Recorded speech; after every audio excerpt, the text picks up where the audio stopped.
नमस्कार दोस्तों, आपका हमारे YouTube channel doctor B N Mishra में स्वागत है। हम class 10th math exercise 7.2 question number 9 discuss कर रहे हैं।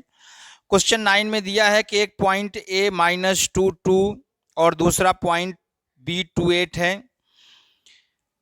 ए बी को जो लाइन ज्वाइन करती है उसको हमें उन पॉइंट का कोऑर्डिनेट फाइंड करना है जिससे A B line 4 equal part में डिवाइड हो जाए। तो हमने मान लिया कि पॉइंट पी क्यू आर जो है लाइन ए बी को 4 इक्वल पार्ट में डिवाइड करता है। पी का कोफिशियंट x1/1, क्यू का कोफिशियंट x2/2 एंड आर का कोफिशियंट x3/3 हमने कंसीडर कर लिया। ये तीनों point P Q R A B को 4 इक्वल पार्ट में डिवाइड करते हैं। यहाँ डायग्राम से हम देख सकते हैं ए बी एक पॉइंट है, ये ए का कोऑर्डिनेट है, ये बी का कोऑर्डिनेट है। अब इसको लाइन जो ज्वाइन करती है वो ए बी है। इसमें 3 पॉइंट हो गया पी क्यू और आर। आप देख सकते हैं एक पार्ट ये है, एक पार्ट ये है, एक पार्ट ये है और एक पार्ट ये है। यहाँ पे आप देख सकते हैं 4 इक्वल पार्ट है। पी का कोफिशियंट हो गया कोऑर्डिनेट x1/1, क्यू का हो गया x2/2 एंड आर का हो गया x3/3। जब पी ए बी को डिवाइड करेगा तो इधर का जो साइड है ये 1 है, यहां से आप देख सकते हैं। और जो ये टोटल साइड है ये 3 पार्ट है, एक पार्ट ये, एक पार्ट ये, एक पार्ट ये। इसलिए आप देख सकते हैं कि यहाँ पर ये 3 पार्ट दिखाया गया है और यहाँ 1 पार्ट दिखाया गया है। इसी तरह से जब हम पॉइंट आर का लेंगे तो आर में भी जो है ये पॉइंट हो जाएगा 1 जो कि यहां से दिखाया गया है, और ये इतना पॉइंट हो जाएगा 3 क्योंकि यहाँ 3 पार्ट है, एक पार्ट ये, एक पार्ट ये, एक पार्ट ये। तो जब आर पॉइंट ए बी को इंटरसेक्ट करेगा तो इसका जो कोऑर्डिनेट हो रेशियो होगा डिवाइड करने का वो हो जाएगा आपका 1:3। और जो क्यू पॉइंट है तो आप देख सकते हैं दोस्तों क्यू पॉइंट के इधर भी 2 पार्ट है और इधर भी 2 पार्ट है। इसका मतलब जो पॉइंट क्यू है ए बी के मिड पॉइंट में है, इसलिए क्यू के कोऑर्डिनेट को फाइंड करने के लिए हम मिड पॉइंट का फार्मूला यूज करेंगे। तो यहां से आप देख सकते हैं अब हम वैल्यू फाइंड करेंगे। ये दोस्तों सेक्शन फार्मूला है, x = m1x2 + m2x1 m1 m2 जो है रेशियो है।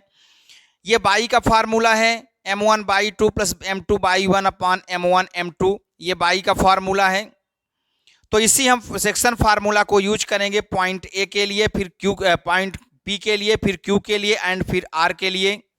अब देखिए since point P x1/1 divide line A be in ratio 1:3। आप डायग्राम से देख सकते हैं, यहां से देखिए पॉइंट पी का इधर वाला पार्ट है 1 और इधर वाला पार्ट है 3, आप यहां से देख सकते हैं।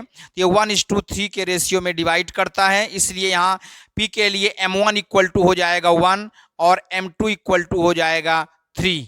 तो यहां से हमने फार्मूला यूज किया तो m1 = है 3।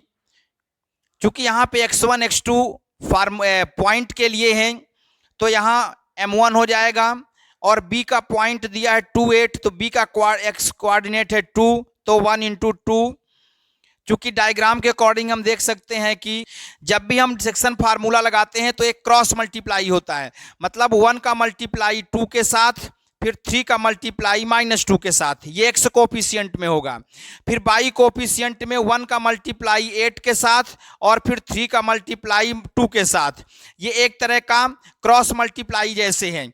तो हम जब कोऑर्डिनेट फाइंड करेंगे तो इसी तरह से हम करेंगे। तो यहां से देखिए m1 के साथ 2 का मल्टीप्लाई, फिर m2 3 है, 3 के साथ -2 का मल्टीप्लाई, इसको हमने सॉल्व किया 3 - 2 -6, 2 माइनस किए -4, 4 को डिवाइड किया तो ये आ गया -1। इसी तरह से हम बाई 1 फाइंड करेंगे। तो बाई 1 के लिए क्रॉस मल्टीप्लाई में, तिरछा मल्टीप्लिकेशन में जैसा हमने अभी डिस्कस किया, 1 के साथ मल्टीप्लाई होगा 8 का और 3 के साथ मल्टीप्लाई होगा 2 का, और अपान हो जाएगा m1 + m2, तो ये हो जाएगा आपका 1 + 3। तो 8 × 1 = 8, 3 × 2 = 6 और ये हो गया आपका 4, 8 और 6 हो गया 14/4। इसको जब हम कट करेंगे तो ये हो जाएगा 7/2।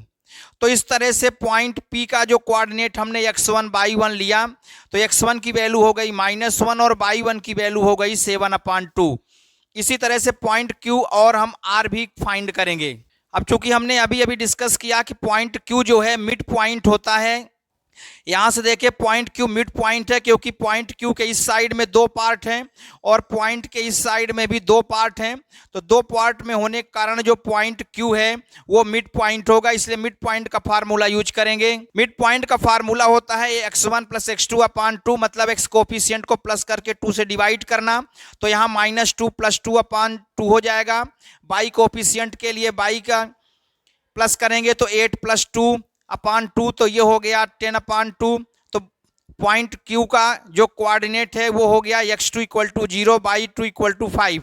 इसी तरह से हम पॉइंट R का कोऑर्डिनेट फाइंड करेंगे। अब R के लिए दोस्तों देखें, ये पार्ट है आपका 1 यहाँ से, एंड ये टोटल पार्ट है 3।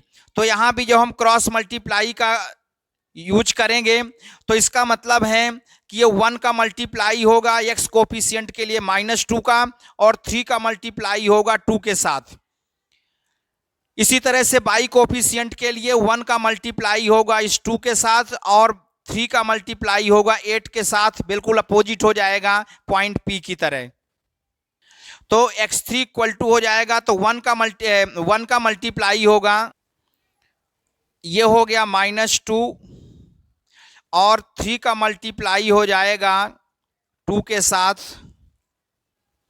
ये 1 + 3, ये हो गया -2 + 6/4, ये हो जाएगा 4/4 = 1। इसी तरह से जब हम y3 फाइंड करेंगे तो 1 का मल्टीप्लाई हो जाएगा y कोफिशिएंट 2 के साथ,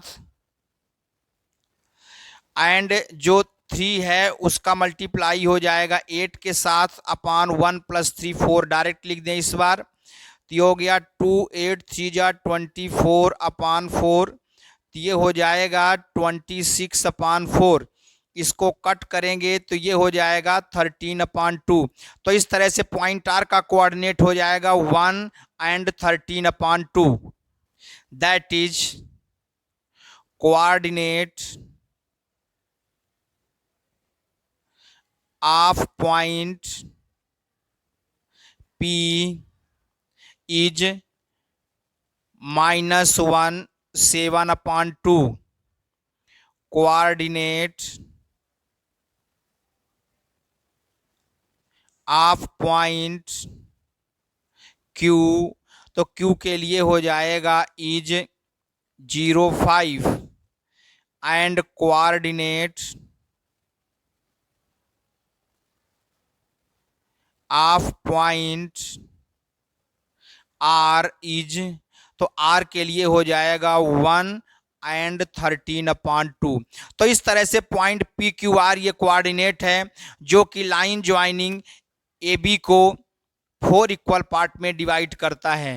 तो दोस्तों ये हुआ क्वेश्चन नंबर 9। आप हमारे चैनल को सब्सक्राइब करें, लाइक करें, शेयर करें। कोई प्रॉब्लम हो तो कमेंट करें। Thank you.